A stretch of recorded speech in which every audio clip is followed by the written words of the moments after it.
All right, we're live. Morning, everyone. Can you hear me right?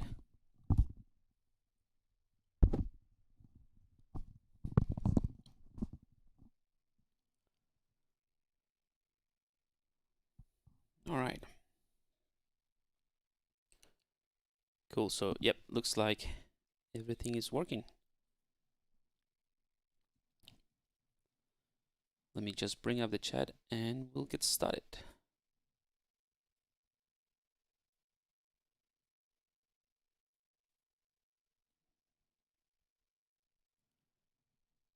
Alrighty. Cool. So, today I'm gonna be. I mean, we polished the helmet a little bit last time, so I suppose we just need to bring the jacket kind of like at the same level before adding details or anything like that. So I'm gonna be doing that. I'm gonna show you a couple of approaches or how I would approach something like this that is still very sketchy. Hey Alex, good to see you here.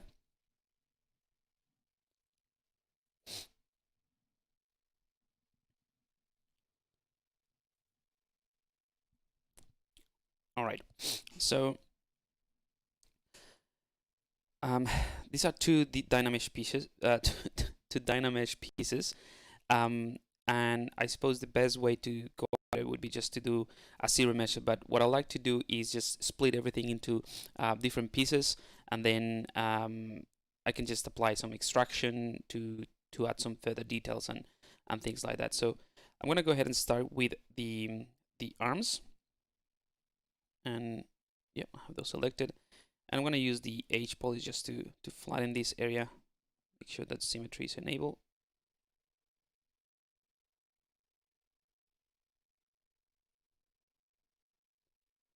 We could use that, or we can use, in fact, we can just use the clip curves. And because it's just a Dynamesh object, we can easily redynamesh, or used to be a Dynamesh object. There we go. Same. I'm good. I'm getting a little bit, getting the sniffles, but hopefully it's nothing more than just a cold.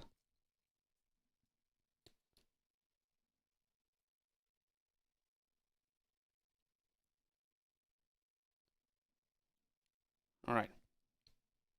So then we can add like a cylinder here, and that would be like the sleeves, so the end of the sleeves here. And then for kind of like the, I mean because this is based on some of the characters or the character from Cyberpunk, they have these sort of spikes here in the jacket. I'll show what I mean. I'm gonna hold Control and Shift and access the clip brush circle with center. And what this is going to allow me to do is flatten some areas in here, just so that we can place some tubes later on. So I need to consider that as well. So I'm gonna hold Control and Shift, do this here, maybe hold the Alt key, and you'll see it sort of like tries to, if you hold the Alt key to invert it, it tries to clip that area, but because it is a full volume, it's not gonna clip a tube basically. In other words, if I hold Control and Shift and do this, this is the positive when it's wide, kind of like this is the positive. So if I do this, this is gonna clip or try to clip that in a circle, but obviously I have symmetry, it's not gonna work. So this is what it would look like without symmetry. So it just clips a tube of whatever it is. So so what I did here was the same thing, but holding holding Alt at the end. So again, Control and Shift to do this, roughly the same size, holding Alt, and that will just clip it towards you. So I'm gonna do that again here, around the same size, holding Alt, and one more time here. Right. So the idea is that in here we can place some of those object. So I can just redynamesh and smooth some of these edges a bit, and then we'll compensate with the wrinkles and all of that.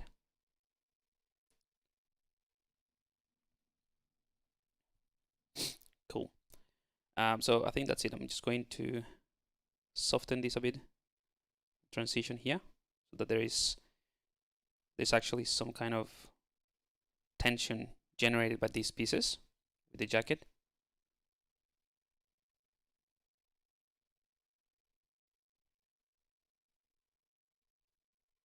But the idea is that this jacket or this piece would have, or it's gonna have like it's made out of a thick leather or something similar. So in terms of the material structure, it's gonna be pretty strong. So we don't need to add any like super tiny wrinkles or anything like that. It should hold itself pretty well. All right. Hey, Isara, good day to you. May I ask if there's any guides in ZBrush like Photoshop or Illustrator? Not sure what you mean by that. Guides as in like vectors type of thing, to like something to follow? Is that what you mean? Give me 1 second. I'll be back.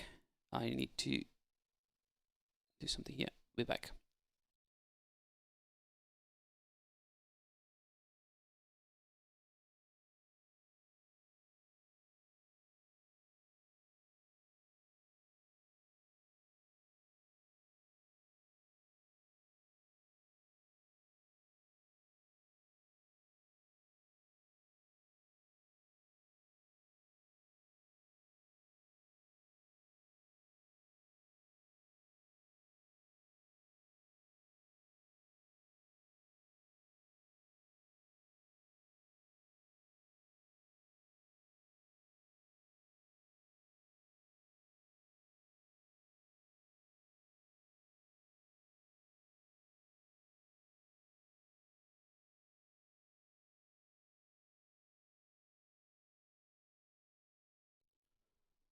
Alrighty.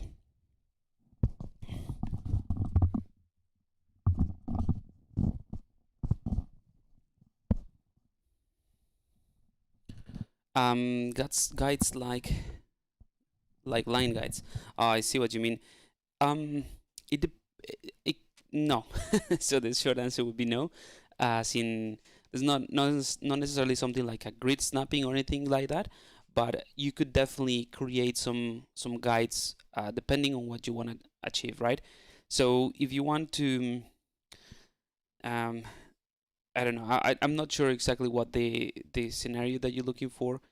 If you want to make a diagonal alignment, uh, those type of things, those are easy. You can align by holding the shift key. So, for instance, if I take my clip brush and I do something like this, I can hold shift. Sorry, yeah, I can hold shift, and you'll see it snaps to the integer number. So I can do it at 0 degrees, 45, 90 or 0, whatever that is. So you can snap it if that's what you mean. If it has something to do with actual sculpting or placing things in a specific diagonal, you can also do it with the gizmo, and you can also do it with creating, let's say, if you have a plane, you could do the same thing that I just did, the diagonal thing. So hold Control and Shift, but instead of clipping, you can use a slice.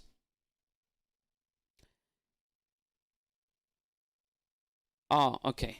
Okay, so what you mean is, if you want to create a, okay. Yeah, so there's many ways to do it. Place a cylinder in with specific sort of distance. That's really easy. Let's say you want to place these ones with certain distance, so you can hold the Alt key, the Control key to duplicate using the gizmo. So holding Control, click and drag, and you can determine the distance. You'll see the numbers just right below the gizmo. So I can do something like this and determine that it's going to be 0.55, right?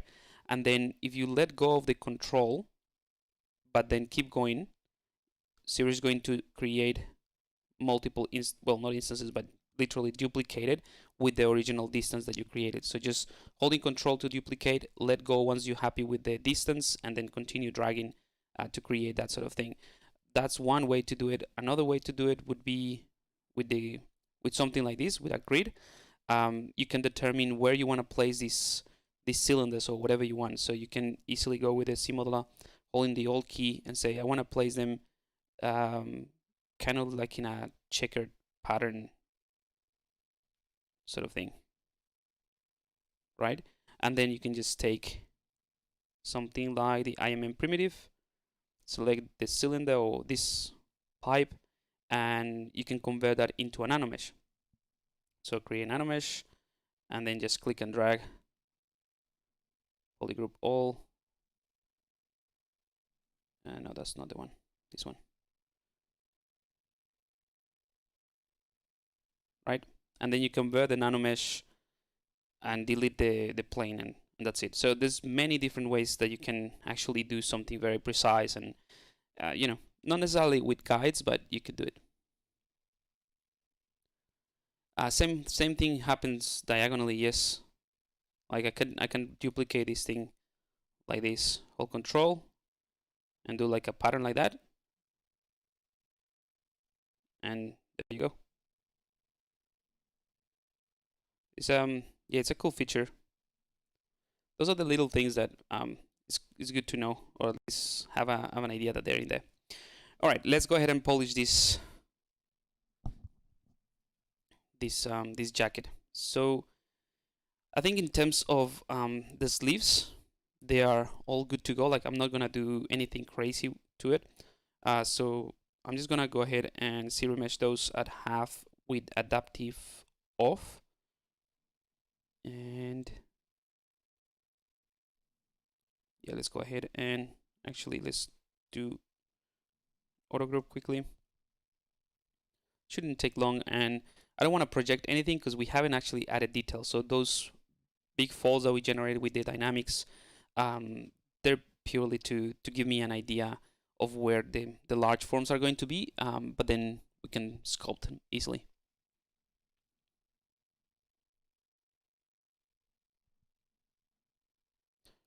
By the way, Usaris, the way that I did it was like pretty, the way that I duplicated those cylinders diagonally was pretty loose in a way.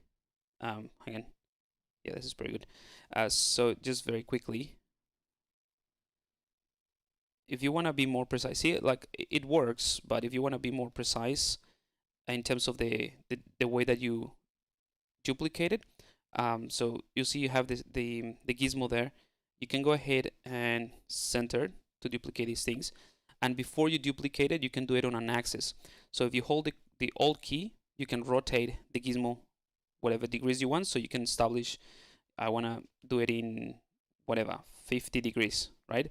So now you can use that axis as your way to duplicate it. So hold Control like that, and then duplicate like that, if that makes sense. So that's a bit more accurate than what I did before. Just thought I'd mention it. All right, I'm gonna do half of this as well. I mean, I'm not gonna do a game ready character or anything, but it's good to have like the ability to go to a lower subdivision level, to polish and to change and do large proportional changes, and to change things at a low resolution or a low subdivision level. But also, if I were to pose this character, it's gonna be a lot easier if I have a low mesh or like a low version of the mesh. All right, see, I think this one looks pretty good. Yep, I think I'm happy with this. Let's go to the jacket, to the main part of the jacket. So this is gonna be like an open jacket, so I need to come up with something for the shirt. So what I'll do is I'm gonna duplicate this part, hide the original, and this is gonna be this part of here, basically the jacket itself. So let's go into solo mode.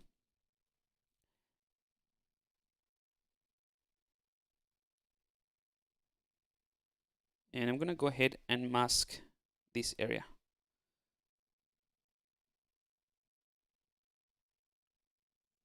So I'm gonna mask what I wanna remove, basically. And again, with these, there's many ways to do very similar stuff. I actually have a macro that it allows me to get rid of whatever I mask. So I can just mask things and it will delete it. But I'll show you the full process.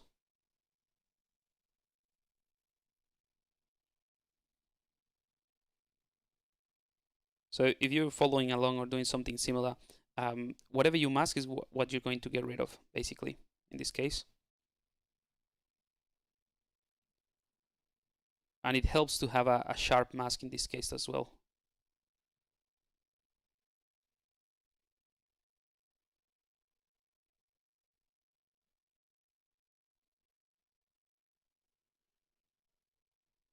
Alrighty.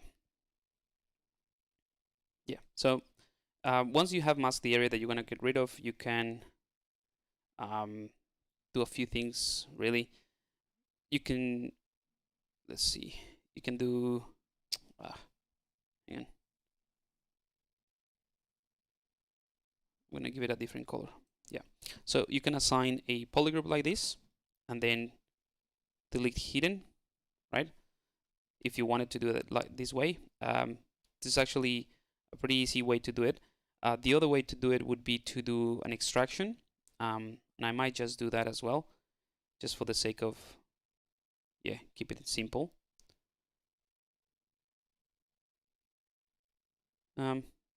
Actually, I think I'm just gonna delete hidden. So let's keep it simple. So I'm gonna do delete hidden,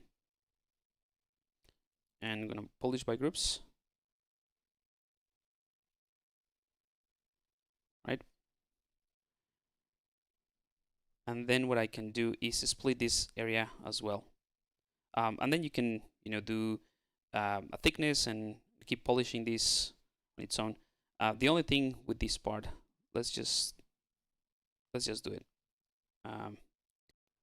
So I'm gonna go ahead and use the slice. Where are we? Slice here, and I'm gonna start slicing, holding the Alt to add points. Oops, what happened there? So again, holding Control and Shift to start, then clicking on the Alt key to set points.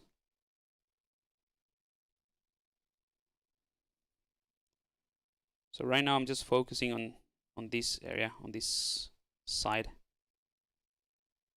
It's similar to what we did with the, I think it was with the glasses, to determine where you wanna cut.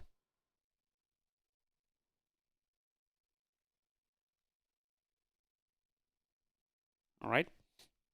So obviously we don't need this other weird polygroup. So I'm just gonna mirror and then mirror and weld, and then I can just simply select what I need, and I'm gonna split hidden.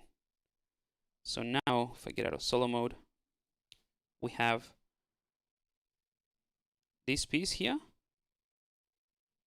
right, which will be the jacket, like the main part of the jacket. We have the color, which we can work on it separately, and then we have this bit inside that we can, polish quite a bit, and then maybe deflate a little bit as well, and that's gonna be the inside of the, the shirt basically. So I'm just gonna do a couple of clay polish passes, maybe bring the H polish as well. I'm gonna reduce the resolution quite a bit, Dynamesh, and clean it up. So this is just gonna be a mesh that's gonna support the rest, as in it's the volume inside, really. I'm not gonna do anything crazy with it. It's gonna be pretty plain.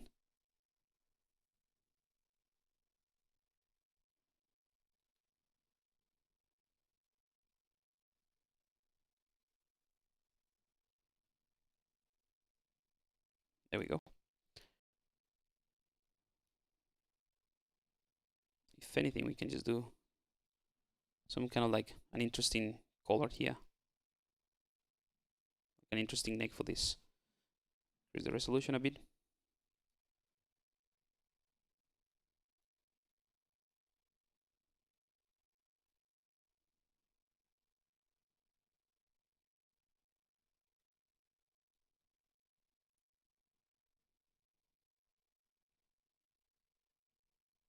But anyway, the process is basically the same thing. You start with a Dynamesh and start, you know, polishing when you need to.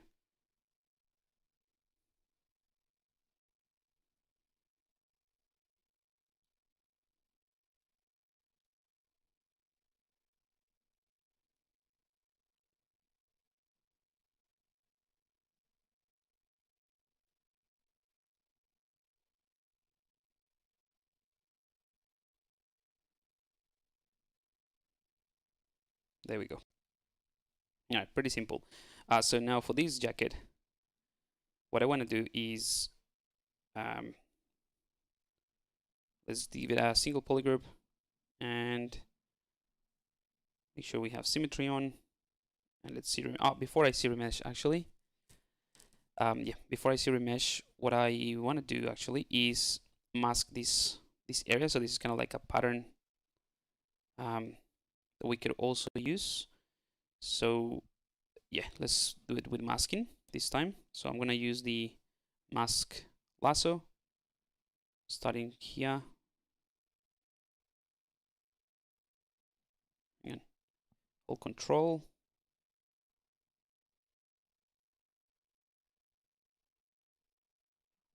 Roughly there.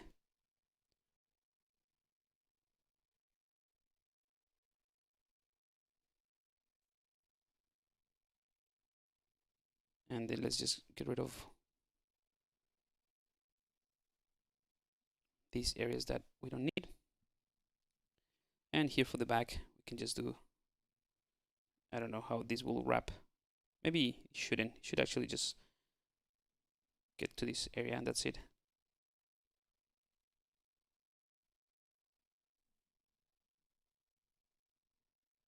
Yeah, that should be all right. All right, so this piece, and it goes the same like if you want to do some shoulder pads or something like that. This would be a pretty good way to do it. So you mask the area you want, go to extract. In this case, I'm gonna do thickness to 0 because of the newly added, well, no, not newly, but recently added dynamics with thickness. It's just a lot easier to extract without thickness and then determine the thickness afterwards. So that's kind of like an update to my workflow. So I'm gonna click on extract, accept. So now we have this piece in here. Before I do any thickness or anything, I'm just going to do the zero measure for this and this one. So let's start with the back, with the one at the bottom. Zero measure half with symmetry as well. And let me see, let me check the chat.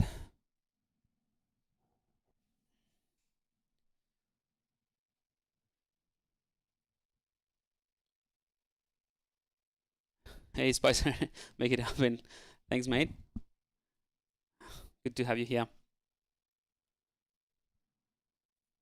All right, I'm gonna do another zero measure.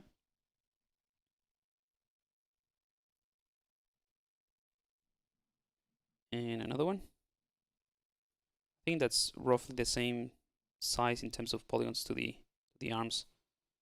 Yeah, that's pretty good. It's a pretty decent zero mesh. Happy with that. And then this one, same thing. Now for this one, there's a little bit of blobbiness. So what I can do before I do anything else, I'm just gonna give it some help to the zero mesh, just to make corners pointy.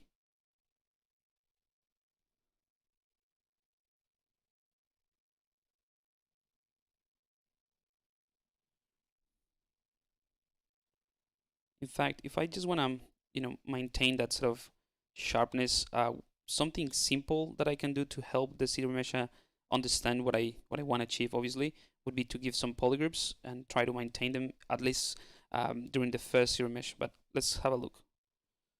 If we lose the shape, oh, that's pretty decent.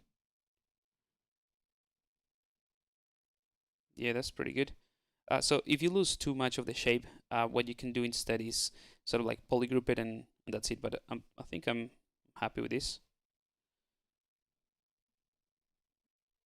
In fact, I'm just going to smooth this and see if I can get a a better loop here, so something that goes all the way. There we go. So just a matter of giving it slight help to the C modeler, sorry, to the C remesher, and then with the C modeler you can do other tweaks. But I think this is looking pretty good.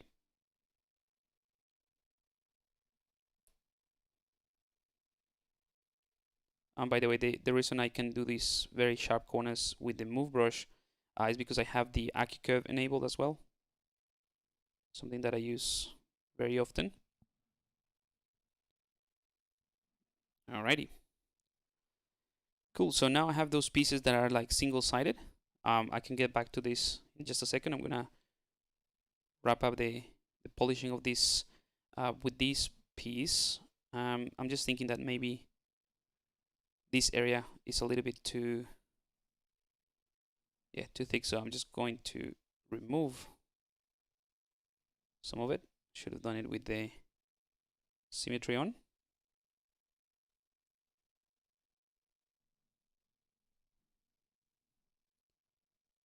We'll check everywhere.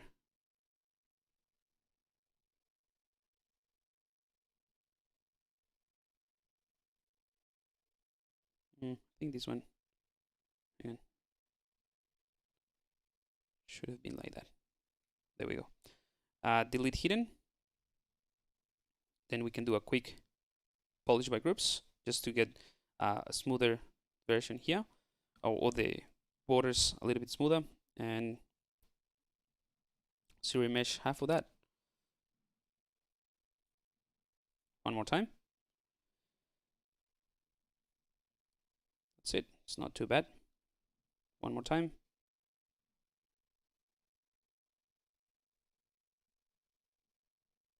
Pretty decent job. Alrighty. So now we have the base of the jacket split into pieces that we can, in low resolution meshes that we can tweak a lot easier. And obviously we can combine them later on. But first we can tweak them separately, and it's going to be easier to handle. And if you were to do this this is going to be a concept, right? So I don't need to worry about like everything matching perfectly, or this doesn't need to be connected to anything else. I could just leave it like that. But if you were to do some kind of like game engine ready character or something similar, something more for production, or something that you want to take into somewhere else, basically, what you could do actually is continue working the way that I'm doing it, at thickness later and all of those things, and then at the very end, once you're completely happy with the sculpt and everything is in pieces and in subtools and all that, you can do a retopology, like a manual retopology, combining all of those pieces and then project all those details into a single mesh. But yeah, that's another process that I don't have time to get into today. Alrighty, so I'm gonna take this jacket and go to the geometry dynamic, so that immediately we get a smoother piece in there, and I'm gonna give it thickness. I'm gonna go into solo mode so you can see better. Some thickness. There we go, and I'm gonna smooth that as well. I want to make it thick, but not too thick.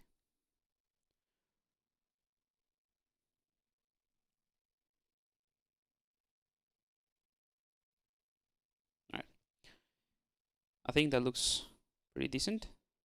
You can use the move brush to adjust the placement, but because now we have thickness, it looks a lot cleaner.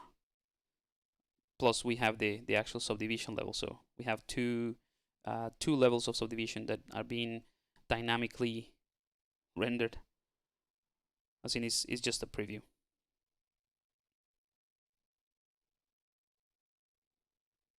Cool. All right, so now the other pieces that are now hidden because of the thickness, we can do the same thing. Let's go dynamic, and let's go thick, or add thickness to it.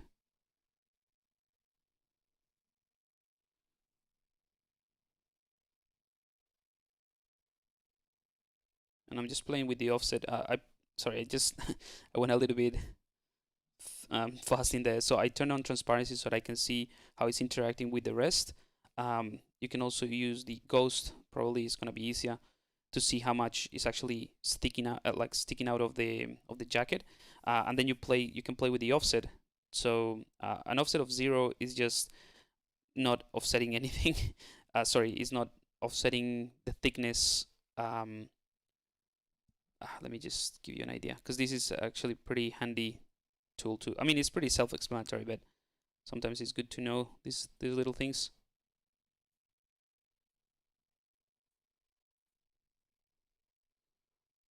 So if this is the surface, what you can do with the offset, if it is, this is basically at 0. So surface is at 0. So when you add thickness and you determine, okay, the thickness is going to be 0.1 or whatever, so the thickness is going to be equal at both sides. So the center of that thickness at 0 would be right in the surface. If you say, let's say, offset at 100, or yeah, at 100, so is going to take the surface and it's going to add the same thickness, but starting here, and the same thing goes the other way around. So minus 100, we'll see, ZBrush will see we'll look at the surface and it's going to offset it backwards. Pretty simple, but so that's what I'm sort of doing. I'm playing around with that offset to see how much I need to push it instead of moving the actual piece. Just makes it easier. So I'm gonna do something like that. I mean, there's some pieces here that we have to move anyway. Smoothing that a bit.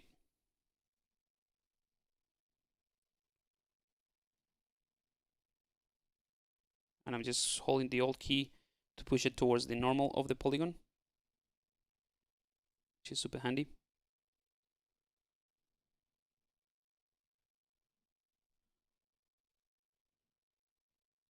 And I'm gonna push this inwards because I don't want to see.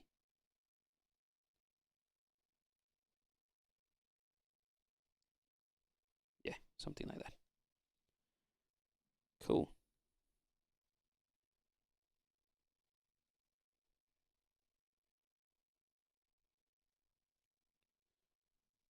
All right, so very quickly,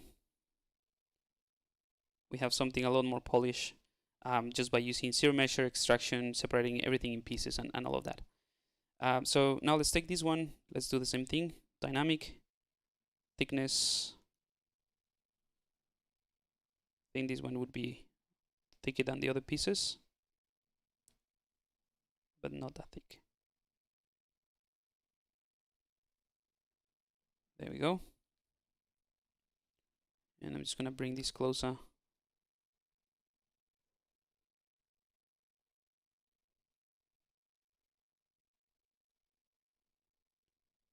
There will be some shapes that you won't necessarily be able to polish until you convert these pieces to actual, or like the subdivision, apply the subdivision level basically, just because of the underlying shape and the polygon. So, but you know, it's not too bad.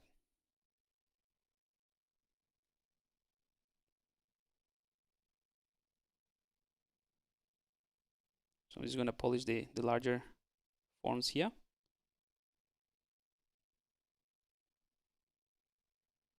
Maybe even with the clay, it's going to be easier.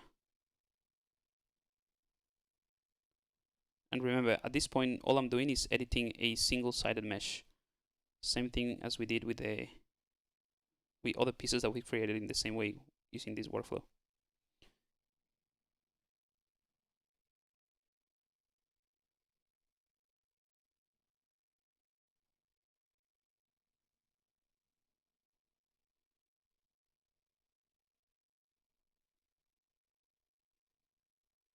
Alrighty.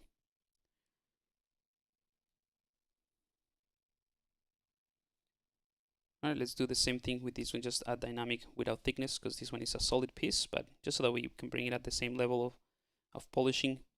And maybe we can take this actually and Let's just do an interesting, you know what, let's just leave it as it is. I will do something extra after.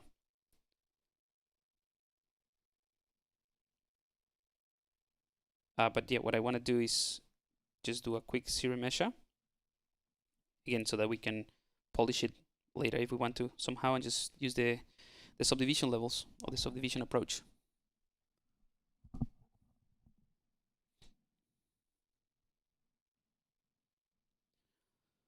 There are other pieces of the jacket that, you know, we can follow the same principle what we've been doing.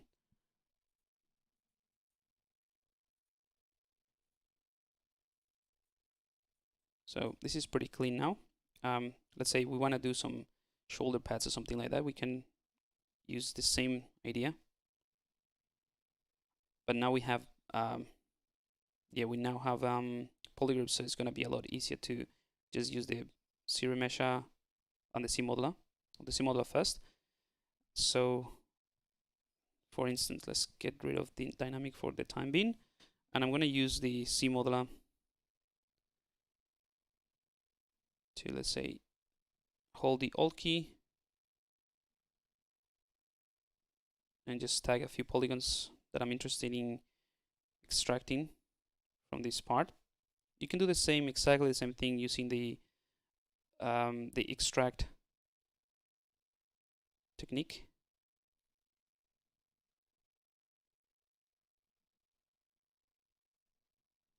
But in this case, I think it's just gonna be easier if I do it like that.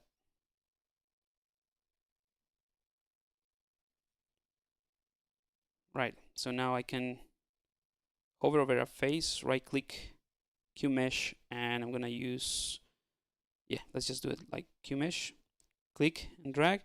And as you drag, you can hold the control key and you can extract that piece. So I'm gonna do it around there, very close to the surface anyway. And then we can go back to, the move brush, whatever. These will have different polygroups. Since we extracted, holding control and shift, I can go ahead and split hidden. So now we have this piece just like that we extracted, and it has, clean topology. We can use the dynamic straight away, or if you prefer, you can, do a zero mesh or something. But I think it's fine.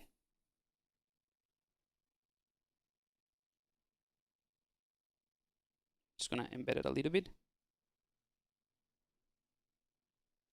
and do the same thing. So dynamic, thickness,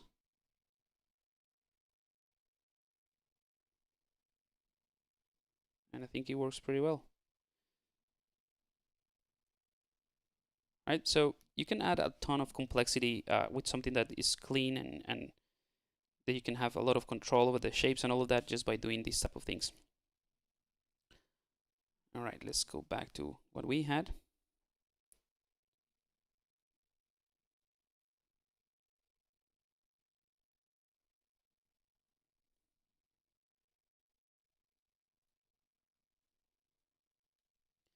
And we could potentially start detailing this thing a little bit. I just want to add a couple more things to the jacket, or one more thing. So this side is going to have like I would say it's kind of like a protection thing for the zipper, like a cover, and we can do that just by extracting pieces as well.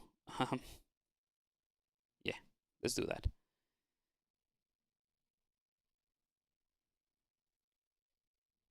I'm gonna take the shirt and I'm gonna hide. Let's duplicate it actually. Oops, I had already done that. I duplicated it. Yep, all right. So I'm gonna turn off dynamic. And I'm gonna use the slice technique again without symmetry. So what I wanna achieve in this case is something that goes like that way and then this way. So you see it's kind of like following that diagonal shape, and then maybe something here as well. And just in case, Oops, let's do it again.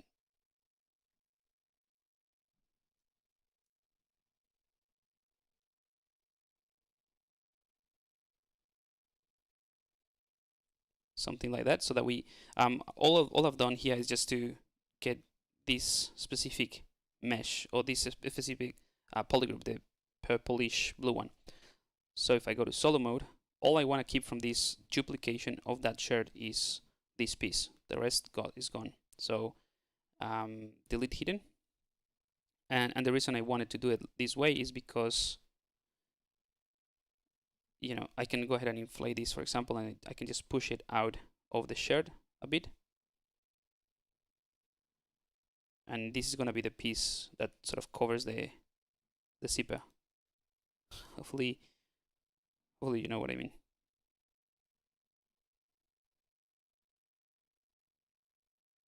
It doesn't cover it, but it's kind of like a protective sleeve, something. It's a cool part of the design, I suppose. So might as well do it. All right, and in order to polish this thing, we can do exactly the same thing. Can go in solo mode. I'm gonna get some triangular shapes here going.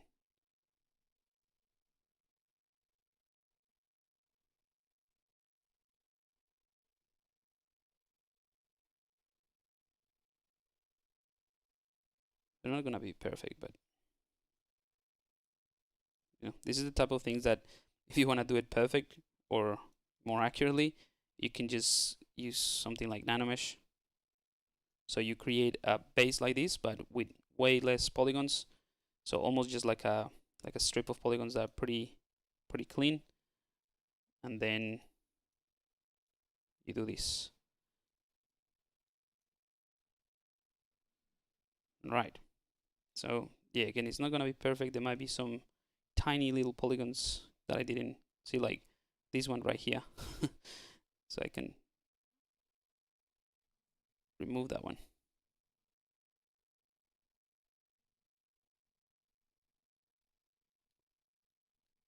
Delete hidden. Oh, you know what? Let's just make it part of this one instead of deleting it. Control W. I'm gonna do a quick check. There's another one here.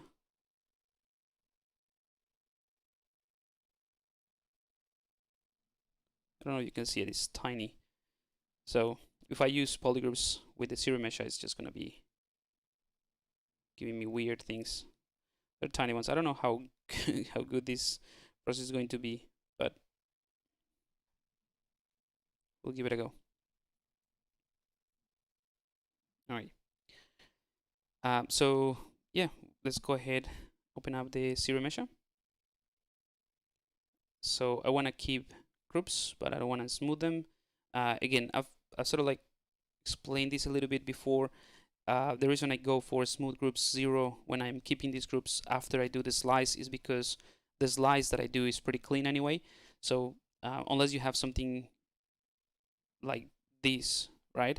If you have something like that, then you would use the smooth groups, but I don't need to do it in this case. That is, you know, the cuts between the polygroups are pretty clean. I'm also gonna detect edges, you know, to get the same shape there. Let's keep adaptive half, and let's go for zero mesh. That's not good. Let's remove adapt. Nope. Yeah. I thought it was gonna be easier, but yeah, it's not as easy. Let's see if we can automate it a bit.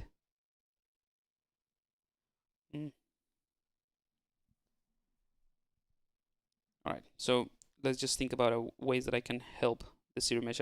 I think it's mostly because of those tiny little triangles that I end up having. So what I can do is divide this a couple times, and I'm gonna polish by groups, and then delete lower. So basically, all I did was just try to achieve a little bit more of resolution to help out the zero measure. Not sure if that's gonna do anything, but now I can use the smooth groups. Yeah, so it's a little bit better. Oh, that's why. Sorry. Let's undo some of that. Enable double.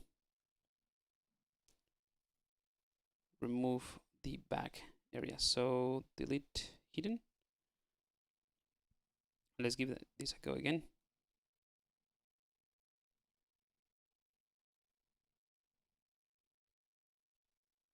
Yeah, so let's remove the half. This is still trying to do a very low resolution mesh. Let's try with double.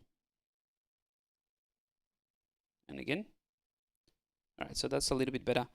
The issue are those little polygons that I had there. Absolutely.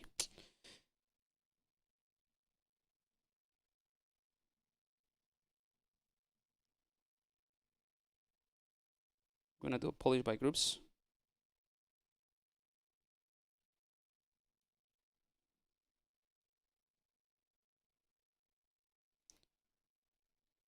I mean, this is something that could have been a lot easier as well if we use the topology brush, for example.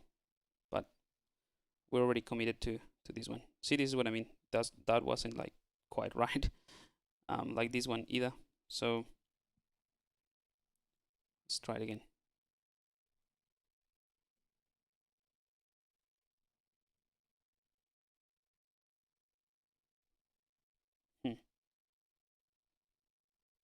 I mean, it's not too bad, but it's not clean enough the way that I wanted. So I think I'm just gonna do something else just to show you something different that we can use to polish. Again, you could do the same thing that I've been doing here. I just didn't pay attention to those little intersection triangles, which is what's causing me the issue there. But what I'll do is I'm gonna click on Cylinder 3D, and this is gonna be cleaner at the end of the day anyway. And let's go to initialize, and instead of having a vertical divide of 17, I'm just gonna set it to 0, and the horizontal divide I'm gonna set it to 3, so it's just a perfect triangle. And that's it. Let's make it a polymesh 3D, and let's just work on this triangle piece a bit more. You can, enable dynamic if you want to see it with a bit of subdivision. C-modeler, just gonna add a few of these, just a couple of loops in there, and then I'm gonna tag the center pieces. Hang on.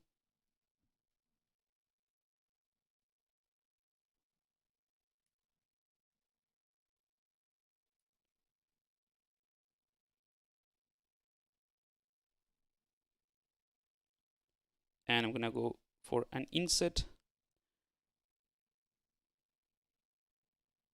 something around there. Dynamic,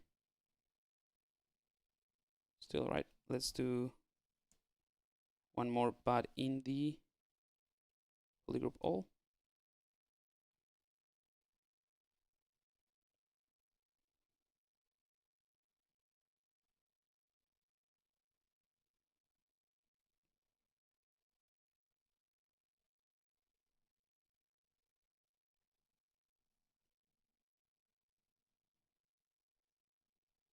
I'm gonna have to do some cutting there.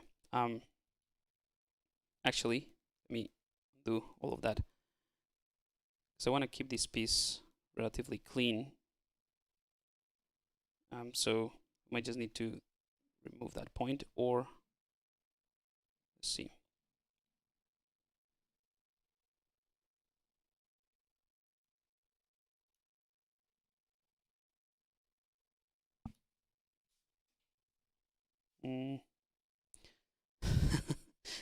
It's either I do it properly, but I don't know if I can be bothered, or if I just use something else. Let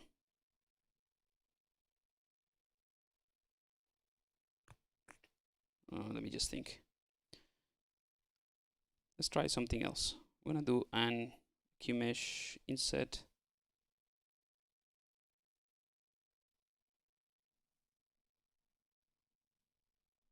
That's gonna give me kind of like an interesting design.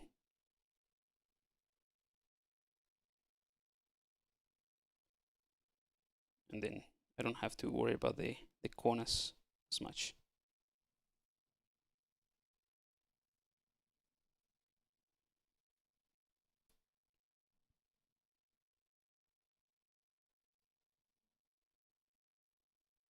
So let's add a crease in here.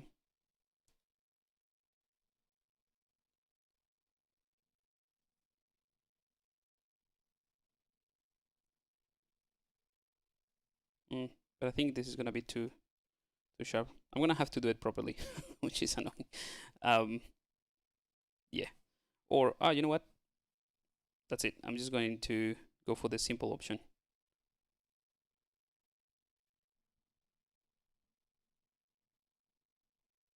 Yeah, let's just go for that.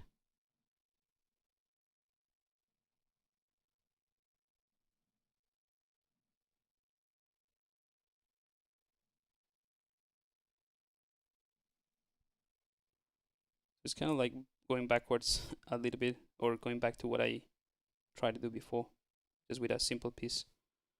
But you know, you can do this manually. But this is what I would have done anyway, manually. So that's pretty good. All right. So let's mask that region, invert, bring in the gizmo, center. Just flatten that so that we make sure these two pieces, or these two sides, are perfectly aligned, or like flat at least. Yeah, so that's gonna be much better. It's gonna be rounded and better looking. So let's remove all the creasing, uncrease all. Yeah, so it's gonna be a lot smoother and easy to manipulate as well. If you wanted to, you could just use the plane by itself. But yeah, this would work. So let's go ahead and create an insert mesh out of this, new, and also a nano mesh. Let's try both. Why not? Let's go back to our piece in here. This is taking way too long. I was gonna do just a quick a quick thing here. So this is kind of like the other method that I was suggesting. Let's go to the shirt. So the other method was to use the topology brush. Do I have that? Topology is just filtered. Yeah, topology brush, BTO, and basically do this. Just draw the line, or the first line, and that's gonna be your initial curve. Go into solo mode. Do the same thing here. So this is following that curve. That's why I chose the shard. The difference is that instead of doing the triangles, which you could also do, I'm gonna try to set it up with the nano mesh. So you can just go like that and try to do, oops, like this squarish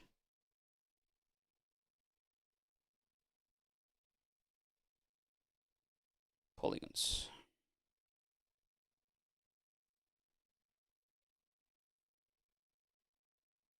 I think that's one too many. That's it. So once you click outside here, ZBrush is going to automatically create or extract that piece, but that's part of the shirt. That's why it's being rounded out as well, because that shirt had a dynamic. So I'm gonna go ahead and split the unmasked parts or points. So now I have this piece on its own. It does have dynamic, and it also has the thickness. So it has the thickness that I wanted. Obviously we can tweak that later. I'm just gonna do a very quick cleaning, just housekeeping things here. Make sure it's not that distorted, but it doesn't matter. It's not like the distortion of these polygons is not gonna affect the nanomesh at all. The nanomesh is gonna be placed based on the area anyway. It's nothing to do with the shape underneath. But yeah, that's it. So let's go ahead and go to this C modeler, and this C modeler is just an insert, or a nano mesh. So if I can click and drag, I can do this, right? Which is pretty cool. I'm gonna try to automate it a little bit. So I'm gonna hold the Alt key and tag these polygons. And maybe let's use the Simula. Oops. Give it a different polygroup. So let's set polygroup. And that's just gonna make it a lot easier to use the new brush that we created, this Simula.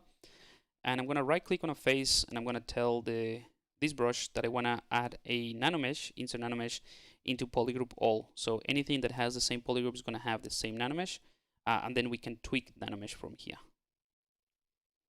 So click and drag, so that's one, and then click and drag, and that's another one. Maybe do it the other way around, but that's the type of thing that we can tweak here. So we have two triangles in there.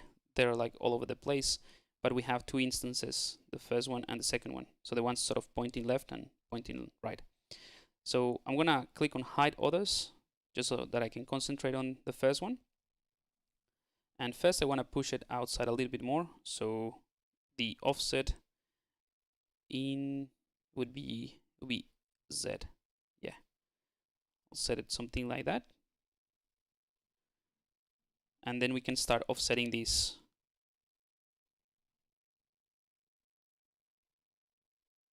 Like in the right position.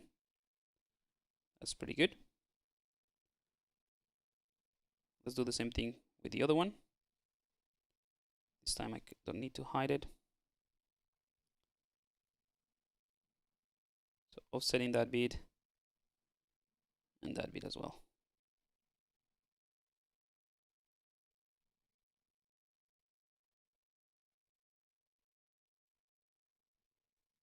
Right.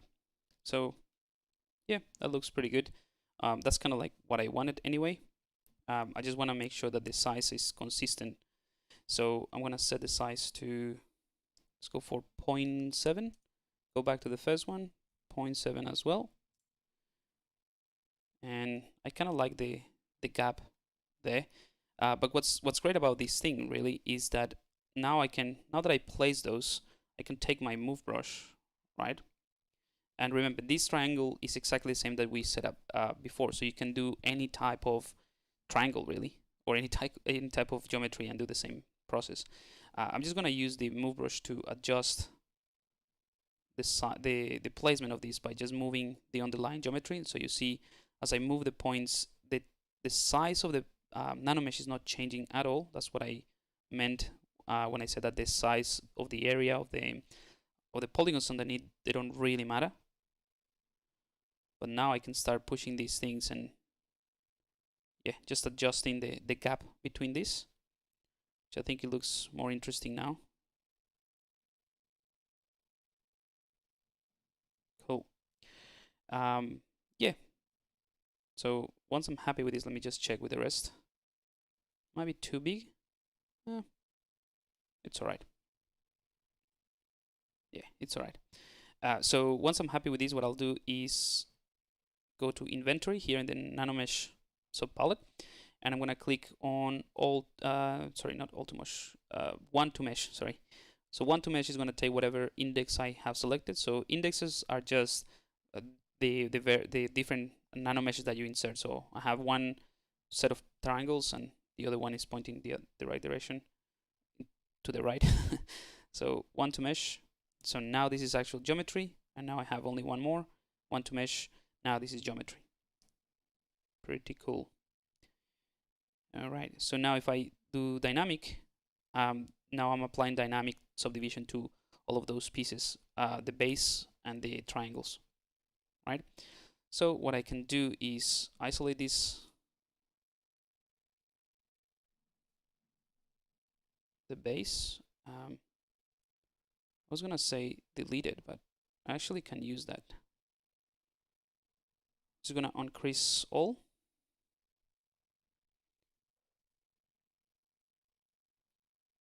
That's much better. And instead, what I'll do, and I'm gonna adjust this.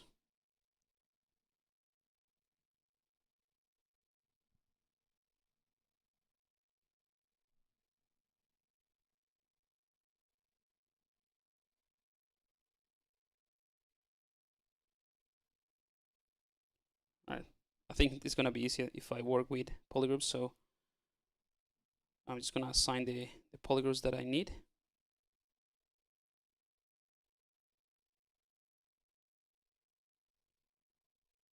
This is gonna be a single polygroup. There we go. Increase all.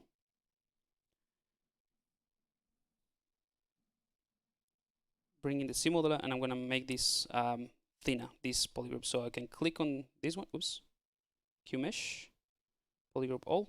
Click on this one, and it's the same way that you can extrude or extract. If you hold Control, you can hold the Shift key and then just push it along the normal. So that's just gonna be closer to the thickness of these triangles. And if you wanted to, you could actually extrude the same thing or add a bit of thickness just to cover more of those triangles there.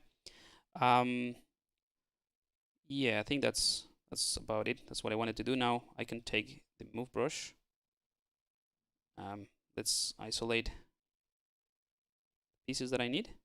So that one, mask, invert, selection, invert mask. So just essentially masking out those triangles.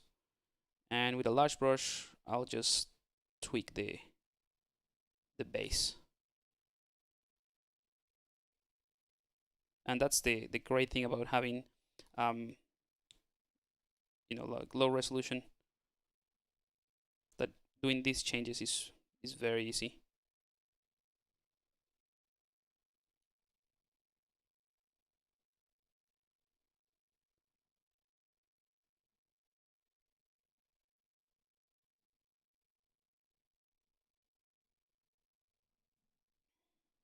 All right, so I'm just gonna cover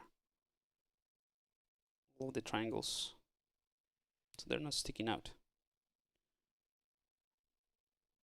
And you can do a zero measure, by the way, about on these things, but I think it works.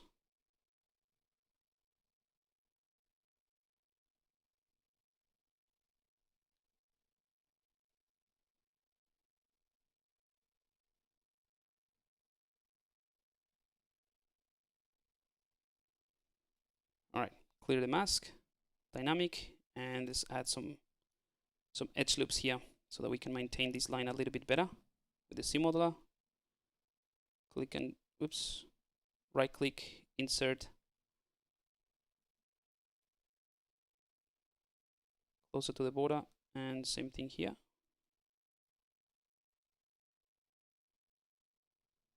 And let's add another one closer here to the edge.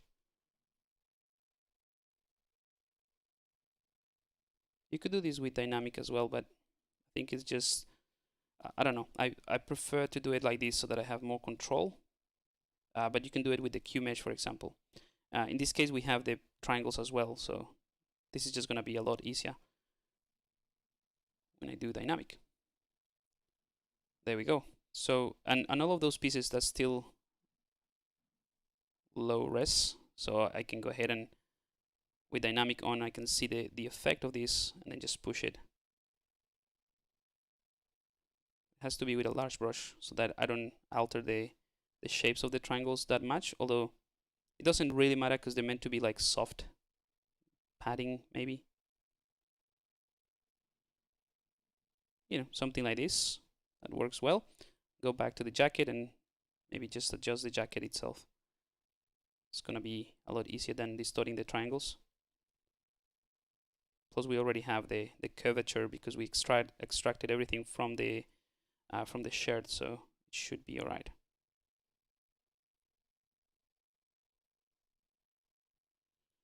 All right, I think that works. Cool. So it took a bit of time, but at least I show you that extra technique, which I think is pretty cool. And that way we sort of hit everything. Maybe it is too thick. It should be all right. All right, so how are we gonna place the zipper? So let's just do that, just so that we can start adding those details. Maybe I shouldn't place it right now because we could add a bit more like folds and stuff like that, but I think it would be all right. So let's try. We still have plenty of time, so let's try that. Let's try some pattern here for the neck as well. I want to try that. We'll at least show you how I would approach that. And also these spikes things, or not spikes, but they're like kind of like tubes, like for connections or something. So yeah, so let's go ahead and do the zipper. We haven't actually done anything for the face, but you know, I've done so many other stuff with creatures and characters with faces that you can find it online, I guess. All right, so I'm gonna use the IMM brushes that come with ZBrush. I'm gonna do a quick save as well, and let's just have a think. Would be the easiest one. Yeah, I'm just gonna take advantage of what I already have, which is the jacket in a single-sided mesh. So essentially this bit. So what I want to do is duplicate that. This is going to be a dummy file or dummy mesh to guide the placement of that. And to do that, all I have to do really is just split things into polygroups. So I'm going to use the select lasso. Let's also go to dynamic, remove the smoothness, but I'm going to keep the thickness, and I'm gonna apply it. So now this is a solid piece, right? So if I smooth this, it's gonna smooth the whole thing. But what I want to do is keep some of those polygroups. So I want to keep the difference between this red and yellow polygroup. I want to hold Control and Shift to isolate that one there. Maybe something here at the bottom. There we go. And then I can just maybe hide that one as well. Oops. Just isolating these edge loops basically. That's what I'm going for. In fact, I can, I already have what I need.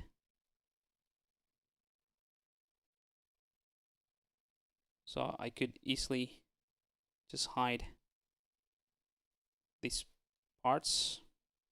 Oops.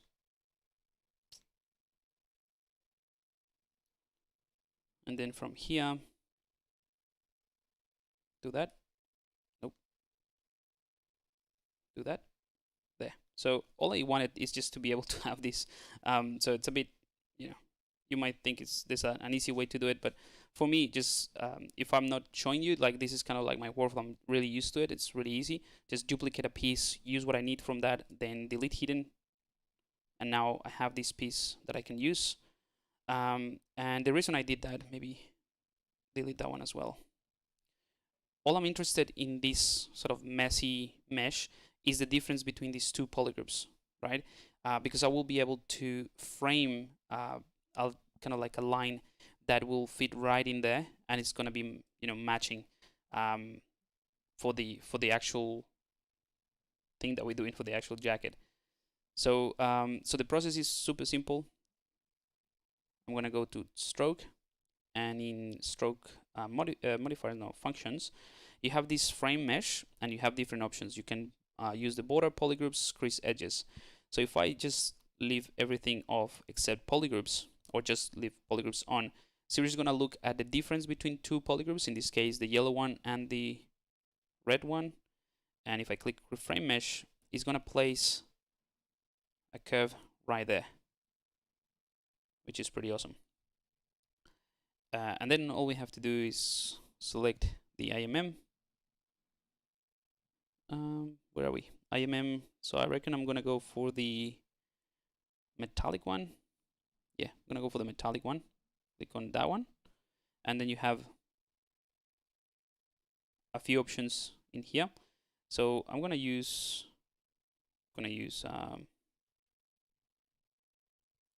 don't remember what the difference are, so I'm just gonna click on that one. Whoops, it's way too big. So let's change the size.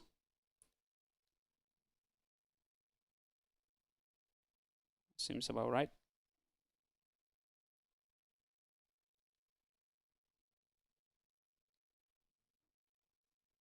Let me see which one.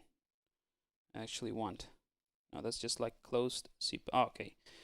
Open SIPA might be the one.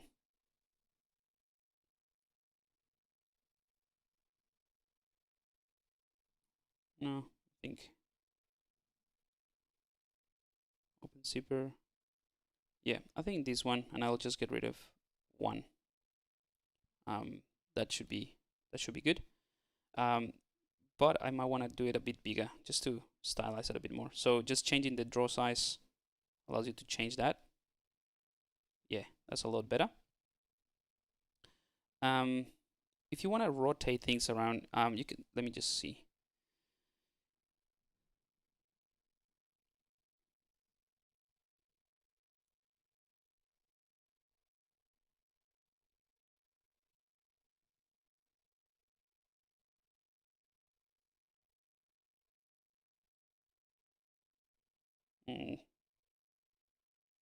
Yeah, no, I was gonna say, but if you want to rotate these things around, it might just be a little bit annoying, but it will give you a lot of control. So I'm gonna change my editing draw size, so that sort of bluish brush or brush icon for the brush or indicator of the brush, and I can click and hold control. Whoops, click and hold control, and you'll see just rotates things around. What I was gonna say is just because. Oops. Oh no.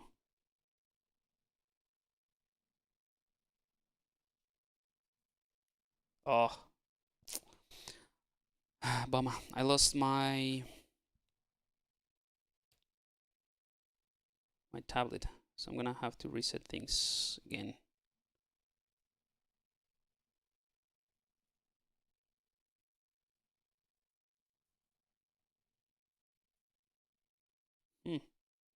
I think my computer just went nuts.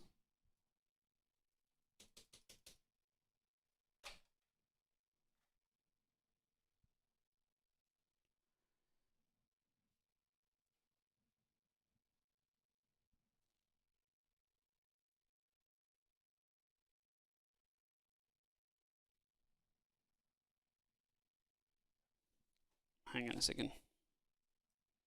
Not even my keyboard is working. I don't know what happened there.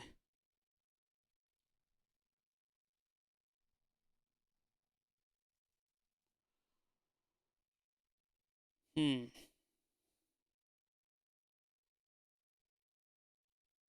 right, I did something, or something happened with the computer, but I don't have. Oh no, I can't undo that.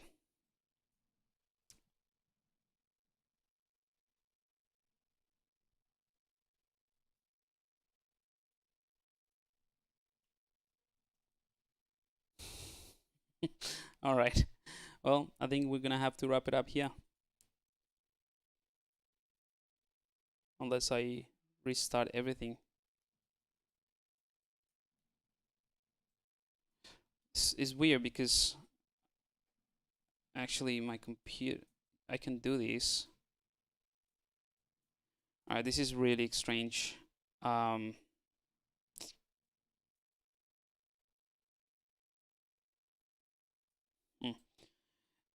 I'm gonna undo this because I forgot to mention that the way that this is drawn is essentially based on the flatness of the surface. So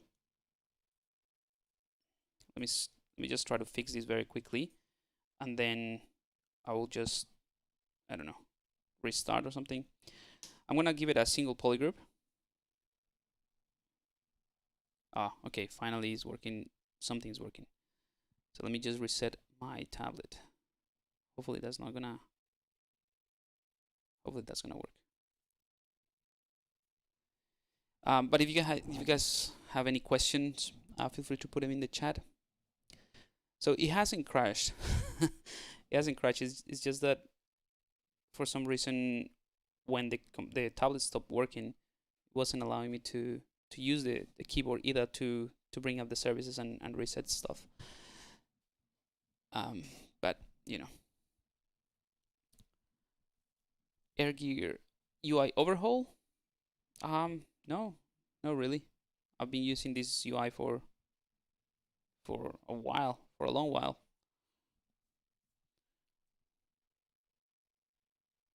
Okay, back. We're back. We're back. Alrighty. So yeah. So if I take this one and do this, you'll see it's gonna be drawn based on the on the flatness of the surface. So in this particular case, I think it's just gonna be easier to place it. It's not the best, but so I want to place it here, but I want to make sure this is flat. So I'm gonna use the edge polish. Okay, so yeah, my tablet is not fully working either.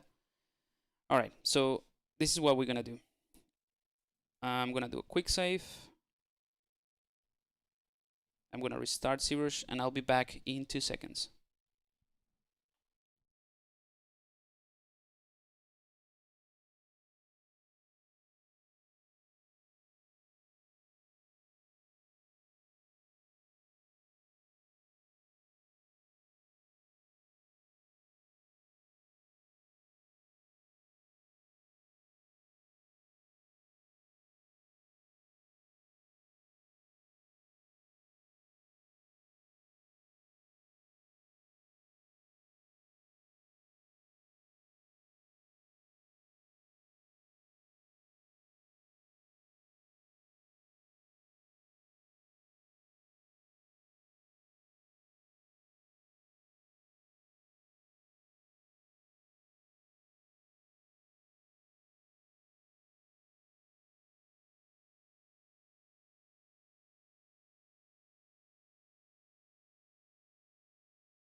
All right, that was quick. So we're back. Not sure what the problem was. Basically, what I want to do is bring these things closer. I'm going to use the edge polish just to flatten this area. What I want to do is bring them closer before I do any insert mesh, so that essentially these polygons here, this line. In fact, let me just do the line so that you guys see what I'm trying to do a little bit easier. So I'm gonna do maybe with this line, and I'm gonna do auto group, and then I'm gonna combine these ones. So let's do, oops, grouping. All right, so just polygrouping those.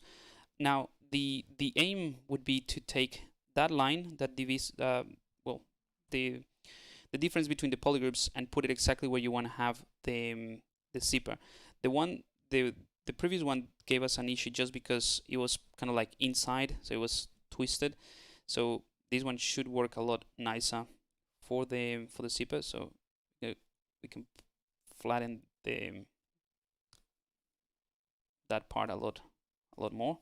But now the aim is just with the move brush, just pushing and pulling things. All we have to do really is make sure that this is placed where we want to have it. So I'm going to move this until I see part of the yellow polygroup sort of following that curve. Again, just remember that this piece is purely a dummy mesh so that we can place things where we want it to, and then it's going to be gone.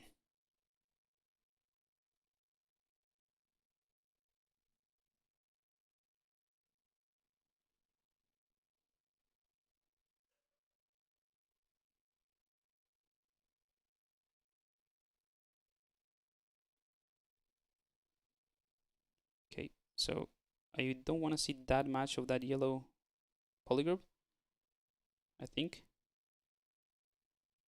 Or maybe a little bit. Because the insert brush or the curve is actually almost like halfway embedded.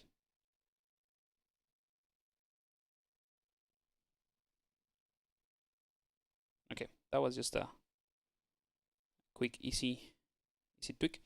Now let's go back to solo. Let's do the same thing. stroke, frame mesh. Let's select the ZPum, and we're using this one, I believe. Let's turn off symmetry. Whoops. Definitely a smaller brush size.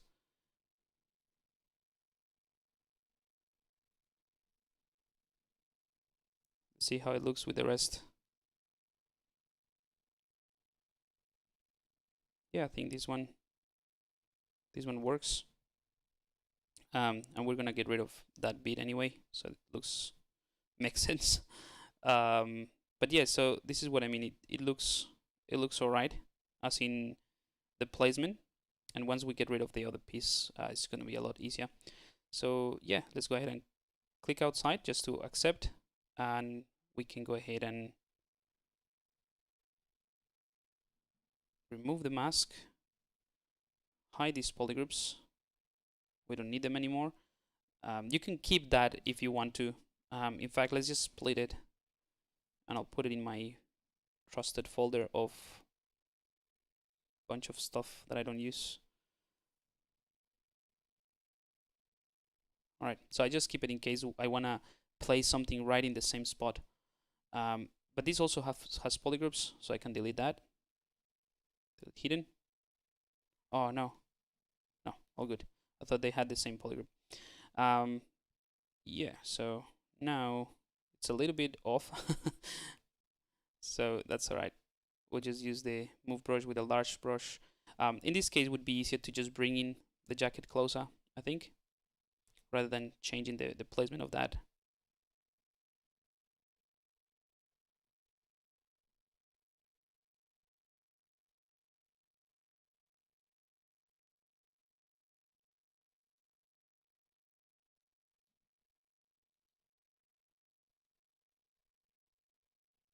And the rest is just adding details.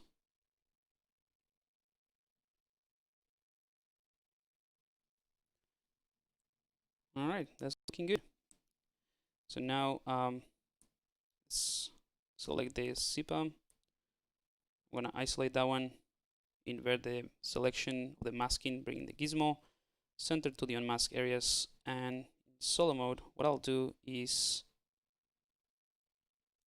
I'm gonna place it around there. Just gonna give it a better position so that it doesn't overlap that much.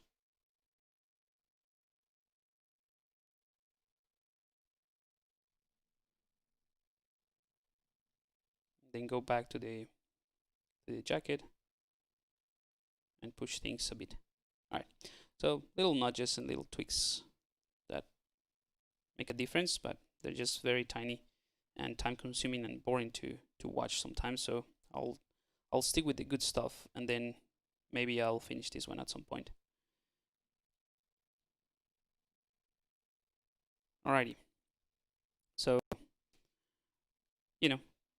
quite polished in terms of, oh no, this is crashed again. There's something wrong with my computer. Yeah. All right. No tablet then.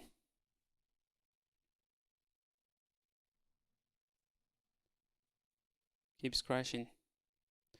Every single time that I do an update. Or I don't do it, but Windows decides to do it. I have no control. I suppose I can stop that, but every time that I do an update, they screw something up with the update itself and the video card for the most part. So I think that's the issue. It's nothing to do with ZBrush. It's with the actual incompatibility of the tablet and the so I don't have right click, but all right, we'll see how long we can go without it. Alrighty, so let's insert those points in here, those insert meshes, so those tubes. So I'm gonna go ahead and select the IMM model kit. They should have a pretty good one. So maybe this one. Let's see. Yeah, that's pretty cool. So what I want to do here is I want to make sure that the 4 sort of cylinders that I insert are going to be kept consistently, like when I draw them. And then, you know, that's going to be consistent if I just keep the same brush size. Just to answer Alex's questions, do you usually save as project or just as a C tool? Most of the time I just keep it as a Z tool, and I have multiple C tools per project, as in I have a folder in my computer that's the project, and I keep like different versions of that C tool during the progress. Unless, you know, like in the extra mile course, I do a project that has everything ready, so it keeps everything other than the mesh. So it has all the rendering settings, it has all those things, and that's kind of like the only difference. If I want to keep, like, for example, camera angles and save the camera, if I'm doing sort of like likeness or something like that, I would save as a project rather than a Z tool. But if I save as a project, I make sure that I don't have any other tool that I don't need, because that's going to make it a lot bigger, and also that the undo history is disabled, because I don't really need the undo history. Or most of the times I don't. All right, so I want to click and drag and then hold the control key, and that is going to snap to the size of the brush, which I think is a pretty decent one, but it's kind of like detached from the surface, and that's due to this depth. So I'm going to undo that, bring the depth down. Let's try that again. Click and drag, hold control, and that's looking a lot better. We can go ahead and bring in the gizmo.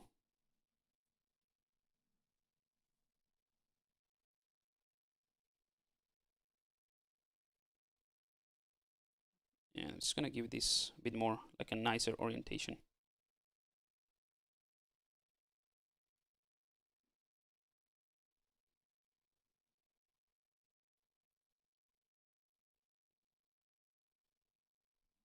All right, let's do the same thing here. So click and drag, hold control, and that's just gonna snap to the same size. Well, it's gonna be consistent because I haven't changed the brush size. So click and drag, hold control, click and drag, hold control, and there we go. Oops. That's a lot harder to do things when you don't have the right click, especially if you're used to that navigation now. All right. Cool. So this also has dynamic subdivision because we've been using that. But if you want to have more control and especially to manipulate those folds, what we can do is isolate this. Right. Let's do auto group so that we have a group for each one of these pieces. And I'm going to split hidden. And that way we have this as well in a different subtool. And yeah, let's go ahead and bring the move brush again. Oh, I'm gonna have to have the draw size here now so that I can change my brush size. That's annoying. And all I want to do is tweak a bit the placement of these folds of the jacket so that they wrap around a little bit better for these newly added pieces.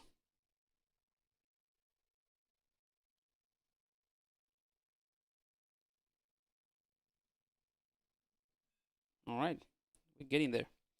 Now, I want to do some sort of like pattern here, but also here, let's see, well, we have time. Nice to know my C projects are getting really big every time I save it, so I'm preferring to keep the same as tools. Yeah, look, C tools are perfectly fine to just save everything in there. C project is for very specific reasons. If you want to keep, let's say, if you're having references in your Spotlight, or you can also save Spotlight separately. You know, it's more about C project. I would save if what I want to do is when I open ZBrush and I open my project, I want to be back exactly as what I left it, like camera angle, material, everything is going to be the same. But if you don't have to, I would go with this Z tool. But if you want to save a project, what I would suggest is make sure that, like for example, I have all of these tools, right? This is going to add a bunch of, yeah, it's going to increase the size of your project because you don't need it, but you keep it in there. So what you need to do, or what I suggest you do, is going to the ones that you don't need. Let's say this one is rubbish, I don't want it. And just go to delete all. So in this specific tool, I click delete all and click OK. And so it's going to give you the star thingy. Yeah, so it's just going to give you that polymesh. And then you do the same thing for anything that you don't need. It keeps giving you this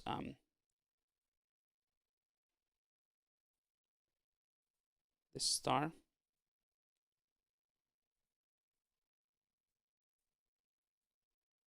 Delete all. All right, so now if you click on the thumbnail of the tool, you only have that tool. The rest are just the default. So that's how you can get rid of tools basically that you don't use, and that's always very handy. All right, so for the pattern here, let's think what we can do. I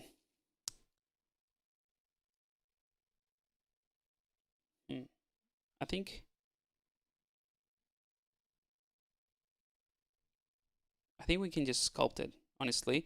So if you can just apply subdivision, have enough resolution, you can just sculpt the lines if you want to have some sort of pattern like that. Another way to do it would be with surface noise. Let's just give it a go.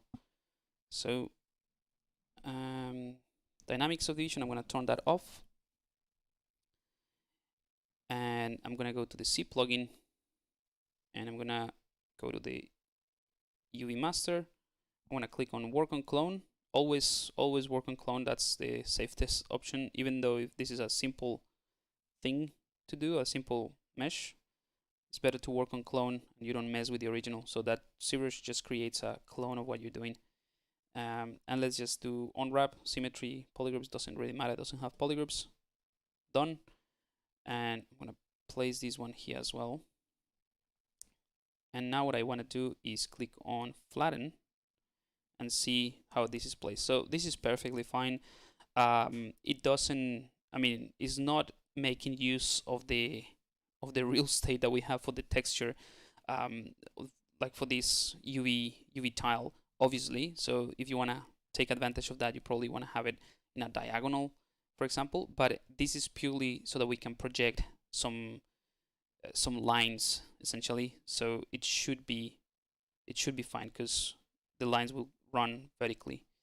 So that's totally fine. And if it doesn't work straight away, what you can do is bring in the gizmo and arrange that piece within the space, and it would be fine. So let's unflatten that.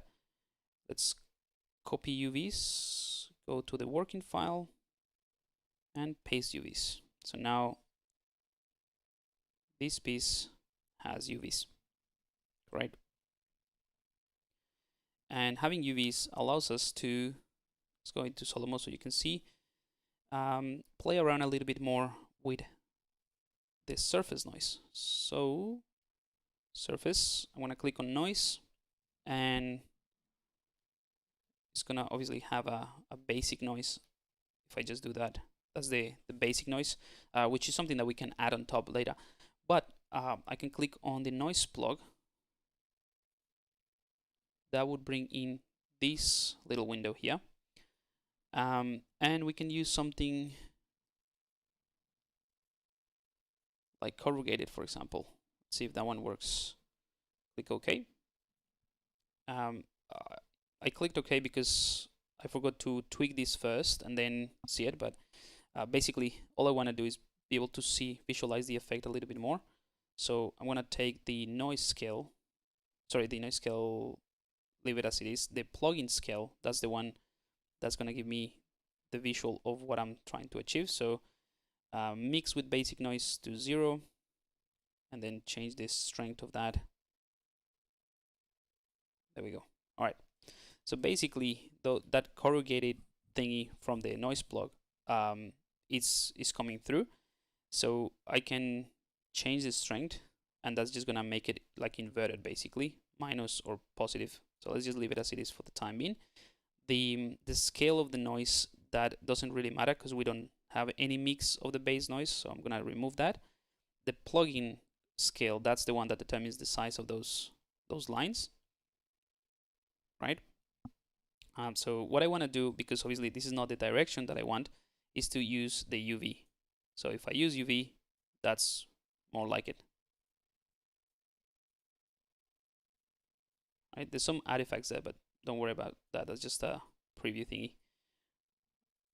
In fact, you can just click on this and should alleviate a bit of the problem. Oh, not really. But yeah, so because I'm using the UV instead of 3D, so there's not a 3D projection, I'm just basically putting some lines in a vertical fashion, and the way that we created that UV, that's how you can see the lines. So, and we can change them interactively like so. We can play with the curve if we wanted to, but you know, I think this is totally fine for what I need. Now you'll see these weird things. That's because we are applying it to a single-sided mesh, and we are putting quite a bit of a strength to this mesh. So if, let's see, yeah, so that's gonna give you a bit of an issue there. But if you apply the noise, yeah, so if you apply the noise, all this distortion is because it's too strong. So let's just do that, just so you can barely see it. Yeah, so it's applying that on top of that, and it's just gonna be messy. But yeah, so that I just wanted to show you, that's one way to do it. You can use the noise plug and the noise plugin and the UV to get that going. I honestly, like, I mean, it's a great way to do it. I honestly prefer to just sculpt them myself, and once I have the thickness, just because that's, I don't know, I can just make some like indentations, and this for me is too perfect, basically. Although you can tweak it and change it a little bit, but it's ultimately too perfect, which I don't like. I like to keep things a little bit more organic. So the way that I would do it would be to go to the geometry, click on dynamic. I'm gonna apply dynamic subdivision now. So as soon as I do that, in fact, let's just duplicate, hide it. I'll have to do some organizing for this, but for now I'm gonna apply it. So now we're gonna have a solid piece that we can smooth a little bit more, and you know, these areas that were too thick, maybe.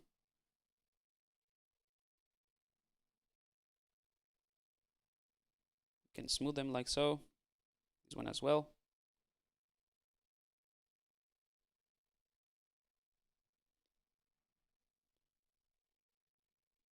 But this is now a solid piece that has thickness and everything that we said here in this dynamic subdivision, and we have 3 levels of subdivision, right? So we can keep subdividing, going back to the first level of subdivision, you know, do some proportional changes like so.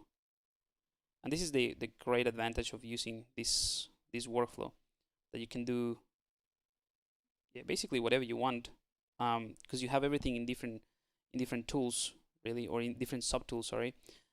So yeah, you can have multiple, you have, you know, if my computer can handle 10 million polygons at once or per subtool, it's just gonna be 10 million polygons per subtool. So if I have split the model into multiple subtools, let's say 20 subtools, and each one of the subtools has 10 million polygons, it is still totally fine because it only counts per subtool, which is awesome. So at 400 or 500 roughly, let's see, we might need more details than Omar. Might need more resolution than that, but let's see how we go.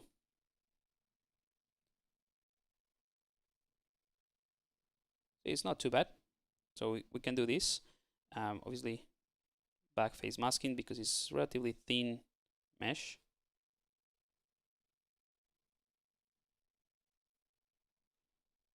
But I just want to do kind of like a quick pass on this. This is annoying when I do this, and if I start like this, I will rotate. So this is another great way to just lock the camera.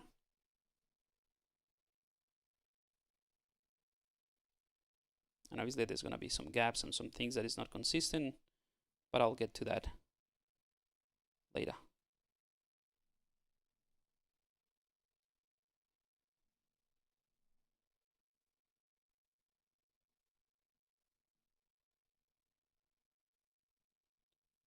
So hopefully you know what I mean in terms of, I mean, you could do it with the surface noise and the UVs and all of that.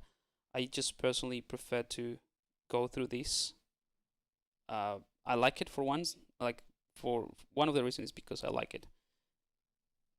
It's kind of like, yeah, chilling doing this. Another reason is just it gives me a more natural effect, especially because this is, you know, could be a piece of cloth that, or a piece of the jacket that has worn out, and it might have some lines. I'm gonna turn off the symmetry here.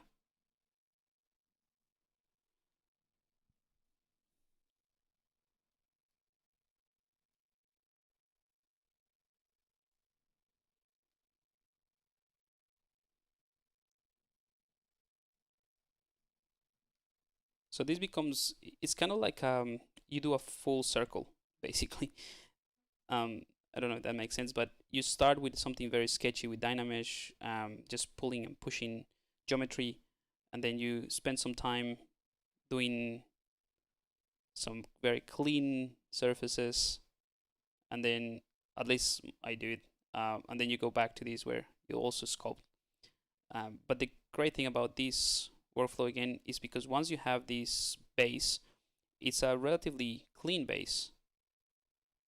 So the lines that you do are gonna be a lot cleaner.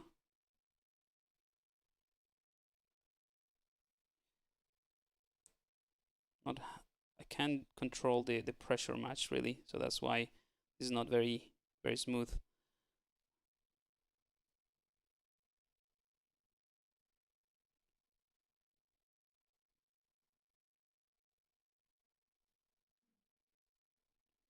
But anyway, I want to finish this one and show you yet another technique that, see, like, this is because of the pressure that I don't have. But just by doing that manually,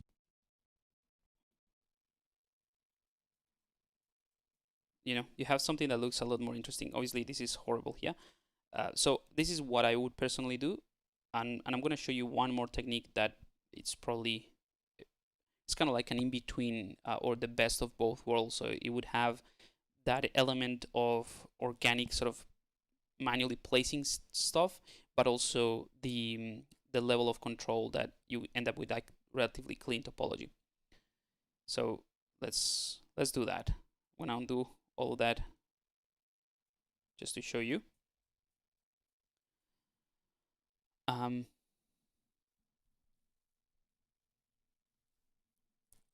Hey Talden, how you doing? Welcome to the stream. We're wrapping up in 10 minutes, just showing you some final techniques. So yeah, the one that I'm gonna use now would be, I'm gonna basically do this. Turn that into a single polygroup. I'm gonna go to my subdivision levels, and I'm gonna, maybe, let's see.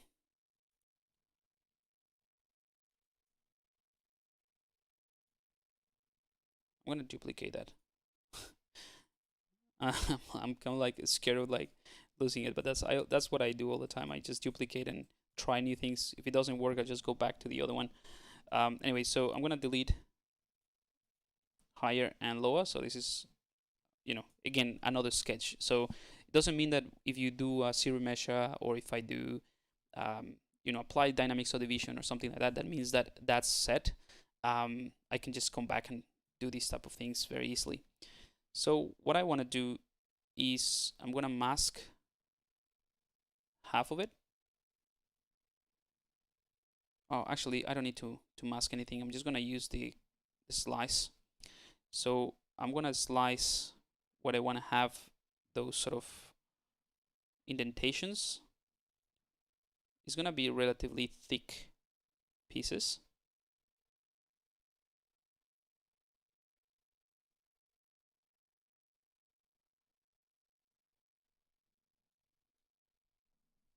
And I'm going to lock the camera.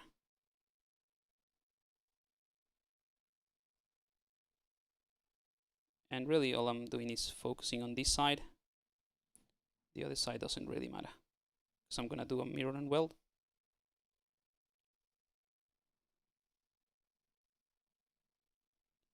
And throughout this stream and the previous ones with this guy, this character, I've been using polygroups non-stop, just to show you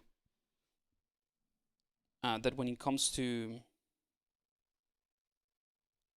polishing things, it's probably your best ally to have nice polygroups.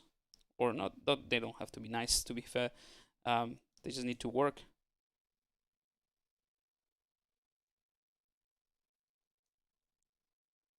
I'm gonna do this a little bit faster so that we don't waste time. I'll probably do that afterwards anyway. As long as I can show you a bit of the process, it'll be fine.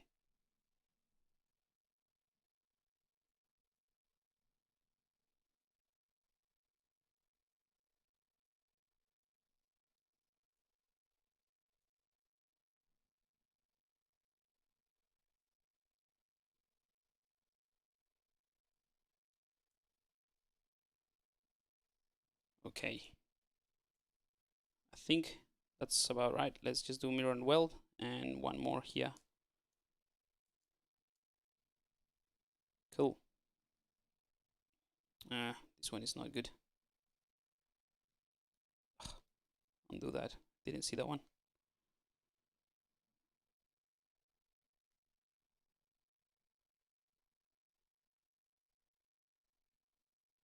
Sometimes this is the hard part, to get this right, especially when you have something that is not very, because you do the slice based on the camera.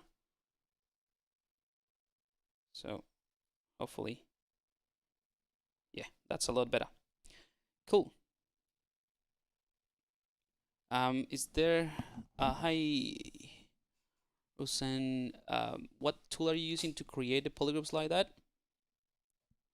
I'm using the slice curve, so holding Control and Shift, it's called the slice curve. Basically, when you slice, it just cuts through that line that I'm creating like this, and it creates polygroups every time that you do it. All right, but now that I have this, I can then make use of other tools in ZBrush that are pretty cool. Let me just see. Yeah, everything is pretty clean.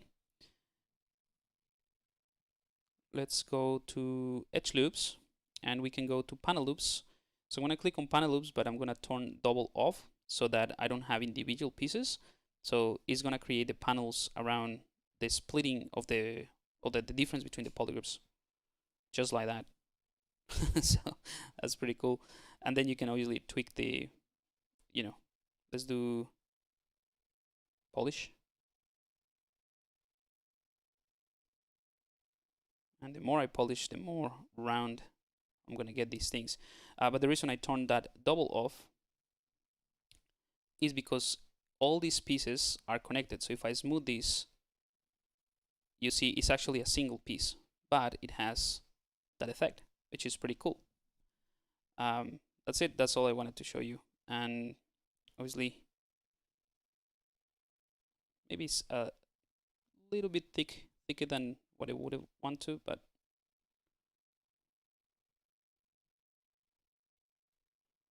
you know, it's I think it goes with the style. But yeah, definitely it's a little bit thicker. So we can go with the trim dynamic and flatten it a bit more. Oh, sorry, not trim dynamic. This is the edge polish.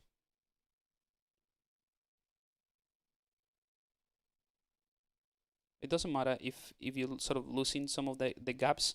I'm just flattening it, trying to get the thickness a little bit more even, and just even it out a little bit more. Because then you can do another polish just using the slider, and that should still work. So if I use the polish again, you see I'm recovering some of those lines, but I keep the thickness.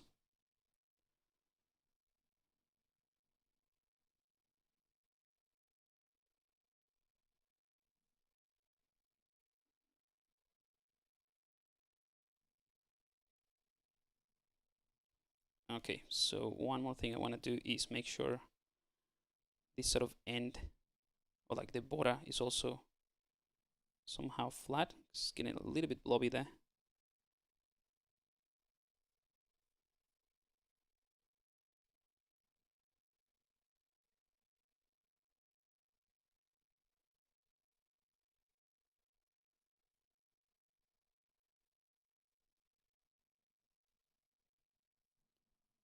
And I'm gonna pay a little bit of attention here to that end, to the corner here.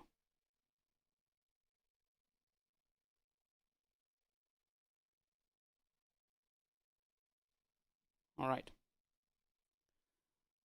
So that would be the way that I would approach this, and let's say the sleeves of the jacket, for example.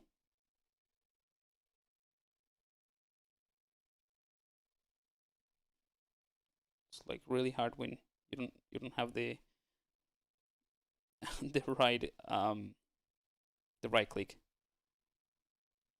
All right, that's pretty much it. I think we're gonna wrap it up right now, guys. Maybe one more thing we can do with this is some additional patterns with this. So let's do that really quick. So I'm gonna duplicate, get out of dynamic, go into solo mode, and I'm going to basically select some polygroups and give it a polygroup, sorry. So isolate poly loops and assign different polygroups like that. And then we can maybe hide some of these.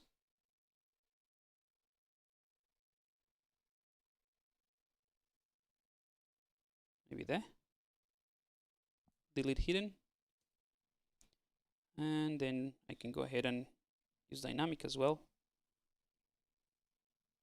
But this time I'm gonna offset it a bit more.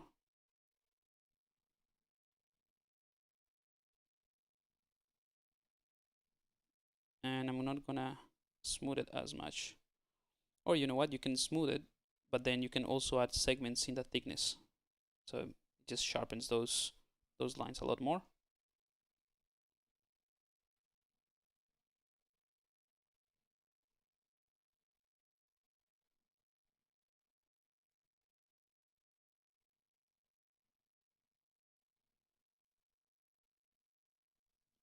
Yep, I think that'll do.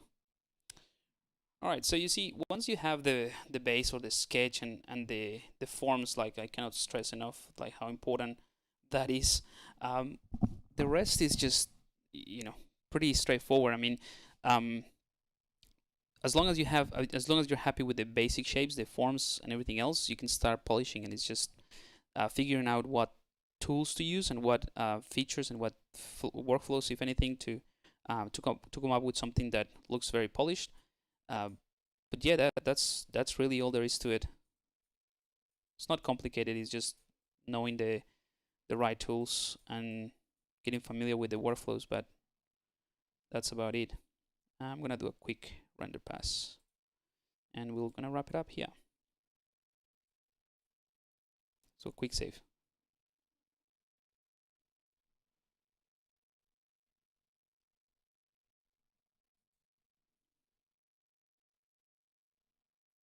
Here we go. So that's it. I'm gonna wrap up this project here. I mean, there's a few more things that you can do in terms of detailing the helmet, but I've done many of those things in the past as well, like detailing hard surface stuff. So you can just find a different a previous stream in the archive and continue from there. But I think this gives you an idea of like additional techniques for not only polishing but setting up things in a way that can be easily manipulated. And then so I might take this and finish it somewhere at some point, but for now I think I'm gonna leave it there. In fact, I can maybe just take it into a sort of like comic style render. Let's see how it looks.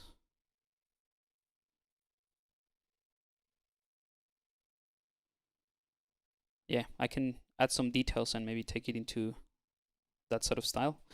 But anyway, hopefully this has been of help, informative. And I'm gonna leave it here, guys. For those of you interested, I sent an email today about some updates on what's happening in terms of the projects that I promised. So the extra mile course is the one that will be opening first for those of you interested, and afterwards I'll try to open the UCG, the Ultimate ZBrush Guide course. Other than that, I have some pretty cool stuff coming up as well. I don't know if I have. No, I don't have anything in like easy here to show you, but yeah. So there's gonna be a new pack of brushes that I'm about to release for creature detailing. I'm pretty sure I have something. Let me see if I can do.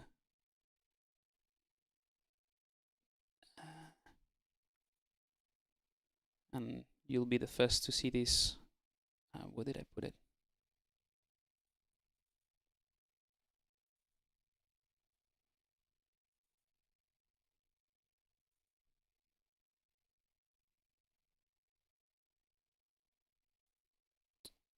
All right. So I'm starting to test this thing.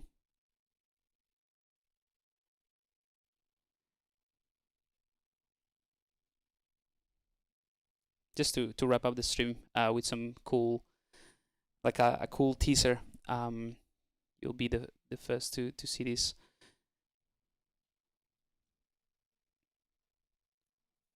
Yeah, so I'm doing this test for creature skin. So this is all done in ZBrush. I just took it into Substance Painter, but I only added some color, like with the diffuse, nothing else. Everything else done in ZBrush, and this is a single brush, or it has a couple of brushes in it, but those brushes would be part of the pack, and they're sculpting brushes, so they're not alphas like click and drag, but you can actually, yeah, sculpt with it and generate this side of patterns. Yeah.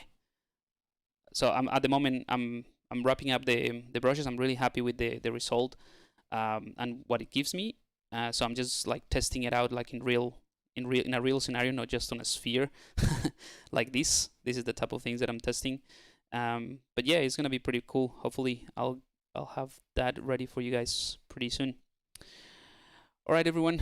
Have a good rest of your day or good night, depending on where you are. And I will see you next time. What's today's date?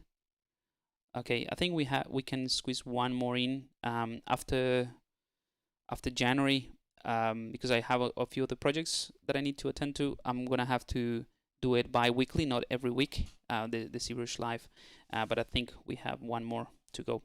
Yeah, just check the calendar. All right, guys, have a